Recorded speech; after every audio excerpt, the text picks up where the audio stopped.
வாருங்கள் நேயர்களே, கோகுலம் ஜோதிடம் அனைவரையும் அன்புடன் வரவேற்கிறது. நாம் இன்றைய பதிவில் பார்க்க இருப்பது மகா அதிர்ஷ்டசாலி ஜாதகம் எவருக்கு கிடைக்கிறதோ அவர்களெல்லாம் மகா அதிர்ஷ்டசாலிகள் தான். நாம் இன்றைய பதிவில் பார்க்க இருப்பது மகா பாக்கியசாலி யோகம் எவருக்கு கிடைத்திருக்கிறது என்பதை இந்த பதிவில் பார்ப்போம். இந்த மகா அதிர்ஷ்டசாலி அமைப்பு இருந்தால் யோகங்கள் தேடி வரும், வசதி வாய்ப்புகள் தேடி வரும், உலக புகழினை பெற முடியும். எவர் ஒருவருக்கு ராகு கேது 1 மற்றும் 7 அமைகிறதோ அவர்களுக்கெல்லாம் இந்த யோகம் பெற்றவர்களே. அவ்வாறு ராகு கேது 1 மற்றும் 7 அமைந்திருந்து யோக கிரகங்கள் ராகு கேது கிரகங்களுக்கு கேந்திர கோணத்தில் அல்லது யோகம் தர்ம அமைப்பில் அமைந்துவிட்டால் யோகசாலிகள் என்றே சொல்லலாம். பாருங்கள், நாம் இப்பொழுது ஒரு உதாரண ஜாதகத்தினை பார்வையிட்டு அதன் அமைப்பினை ஆராய்ந்து பார்க்கலாம். சௌரவ் கங்குலி. இவர் பிறந்தது கடக லக்னம். லக்னத்தில் புதன், செவ்வாய், கேது. தனுசுவில் குரு, மகரத்தில் ராகு, ரிஷபத்தில் சனி, சுக்கிரன், சந்திரன், மிதுனத்தில் சூரியன். இந்த ஜாதகம் சௌரவ் கங்குலி பிரபல கிரிக்கெட் வீரருடையதாகும்.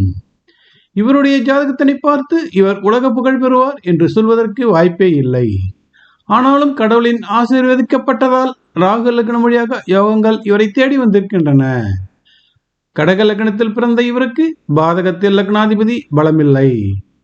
கடக லக்னத்தில் பிறந்த இவருக்கு பாதகத்தில் சனி சுக்கிரன் சுகமில்லை. கடகத்தில் பிறந்த இவருக்கு தனக்காரன் சூரியன் 2 மறைந்தார் பயனில்லை. தனக்காரன் சூரியன் 12 மறைந்தார் பயனில்லை. கடக லக்னத்திற்கு 6 பாக்கியாதிபதி குரு ஒளிந்திருக்கிறார், அதனாலும் பலனில்லை. இது என்ன ஜாதகம்? ஆனாலும் பாருங்கள், லக்னத்தில் கேது, 7ஆம் இடத்தில் ராகு பல அற்புதங்களை செய்திருக்கிறார்கள் இவருக்கு. கடக லக்னம் பிறப்பு லக்னம் என்பதை மறந்து விடுங்கள். வாருங்கள் ராகு லக்னத்தினை பார்வையிடுவோம். ராகு அமர்ந்த மகர லக்னம். ராகு அமர்ந்த மகர லக்னத்திற்கு 5ஆம் இடத்தில் சுக்கிரன் ஆட்சி பலம் பெற்று பஞ்சமகா புருஷ யோகத்தில் ஒன்றான மாளவிய யோகம் பெற்றிருக்கிறார். ராகு அமர்ந்த மகர லக்னத்திற்கு 7இல் செவ்வாய் நீச்சபங்க ராஜயோகம் பெற்றிருக்கிறார். ராகு அமர்ந்த மகர லக்னத்திற்கு 5இல் சந்திரன் உச்சம் பெற்றிருக்கிறார். ராகு மற்றும் கேது லக்ன சப்தமித்தல் அமர்ந்திருக்கும் பொழுது மற்ற யோக கிரகங்கள் ராகுவிற்கு கேந்திர கோணத்தில் அமர்ந்திருப்பது மிகுந்த யோகத்தினை வெளிப்படுத்தக்கூடியதாகும். அப்படித்தான் சுக்கிரன் தரும் மாளவிய யோகம் ராகுவிற்கு கோணத்தில் ஏற்பட்டிருக்கிறது. சந்திரன் தரும் உச்சபலம் ராகுவிற்கு கோணத்தில் தான் ஏற்பட்டிருக்கிறது. செவ்வாய் தரும் நீச்சபங்க ராஜயோகமும் ராகுவின் கேந்திரத்தில் தான். ராகுவின் கேந்திர கோணத்தில் ராஜ கிரகங்களான சனி மற்றும் குரு அமர்ந்திருக்க வேண்டும். ராகுவின் கோணத்தில் சனி அமர்ந்திருக்கிறார். ஆனால் ராகுவின் கோணத்திலோ கேந்திரத்திலோ குரு அமர்ந்திருக்கவில்லை. மாறாக ராகுவிற்கு 12இல் குரு மறைவுற்றிருக்கிறார்.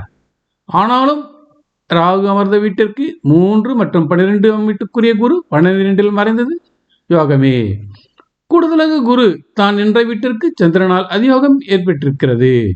எனவே இந்த அதியோகத்தினால் ராகுவின் கேந்திர கோண தொடர்பில் குருவும் வந்து விடுகிறார். நாம் இதனைத்தான் மகா அதிர்ஷ்டசாலி ஜாதகம் என்றும் இதனை பெற்ற இவர் மகா பாக்கியசாலி யோகம் பெற்றிருக்கிறார் என்றும் சொல்கிறோம். எவர் ஒருவருக்கு ராகு கேது லக்ன சப்தத்தில் அமர்ந்திருக்கிறாரோ அவர்களுக்கு ராகுவின் கேந்திர கோணங்களில் யோகங்களும் ராஜ கிரகங்களான சனியும் குருவும் அமர்ந்திருந்தால் மகா பாக்கியசாலி யோகம் எளிதாக கிடைத்துவிடும். பிரபல கிரிக்கெட் வீரர் கங்குலி ஜாதகத்தில் பிறந்த லக்னத்தின் வழியாக எந்த ஒரு யோகமும் காணப்படவில்லை. இவர் ஜாதகத்தில் மகான்களின் அருளால் சித்தர்களின் ஆசீர்வாதத்தால் ராகு லக்னம் வலிமை பெற்று யோகத்தினை வெளிக்காட்டத் தொடங்கியது. இவர் பரிகார கர்மாவினை சரியாக பயன்படுத்தியதால் ராகு லக்னமானது தனது யோகத்தினை கொடுக்க தொடங்கியது.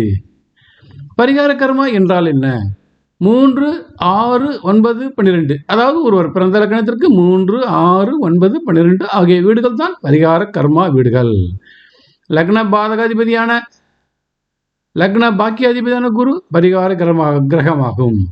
இவர் ராகு லக்னத்திற்கு 3, 12 ஆகிய வீடுகளுக்கு சொந்தக்காரராகி பரிகார கர்மா வீடுகளான 3, 12 வீடுகளின் அதிபதியாவதால் இவரே பரிகார கர்மா கிரகமாகும். குரு சந்திரன் இணைந்து அதாவது லக்னாதிபதியோடு அதியோகத்தினை தந்ததால் இவர் தனக்கு தெரியாமலேயே பரிகாரத்தினை செய்து அதனால் தீய கர்மாவினை அகற்றி யோக பலன்களை பெற்றிருக்கிறார். இவருக்கு எப்படி பரிகார கர்மா வேலை செய்தது? இவருக்கு பரிகார கர்ம கிரகமான குரு 12 பரிகார வீட்டில் இருப்பதால் இவரை அறியாமல் பரிகாரங்கள் இவரால் செய்யப்பட்டது. இவருடைய தீய முன்கர்ம கிரக வீடான ராகு லக்னத்திற்கு 8க்குரிய சூரியன் குருவின் பார்வையால் தூய்மைப்படுத்தப்பட்டார். பரிகார கர்மா வீடான 12 பரிகார கிரகமான குரு பரிகார வீடான 6 அமர்ந்து சூரியனை கர்மாவிலிருந்து சுத்தப்படுத்துகிறார். மற்றொரு தீய முன்கர்மா கிரகமான செவ்வாய் ராகுவிற்கு 7 கடகத்தில் பரிகார கர்மா வீடுகளுக்கு, அதாவது 3, 6 வீடுகளுக்கு சொந்தக்காரரான புதன் இணைவினை பெற்றதாலும் சனியின் பார்வை பெற்றதாலும் ராகுவின் பார்வை பெற்றதாலும் தீய முன்கர்மா கரைகிறது. இவருடைய கெடுகிரகங்கள் தங்களை தூய்மைப்படுத்திக் கொண்டதால் யோகங்கள் இவரை தேடி வந்தன. வாழ்க்கையில் திருப்பங்களை காண முடிந்தது. இந்த அமைப்பினைதான் நாம் மகா பாக்கியசாலி யோகம் என்கிறோம். என்ன நேயர்களே, மகா பாக்கியசாலி யோகம் பற்றி தெரிந்து கொண்டீர்களா? நன்றி, வணக்கம். மீண்டும் பிறிதொரு பதிவில் சந்திப்போம்.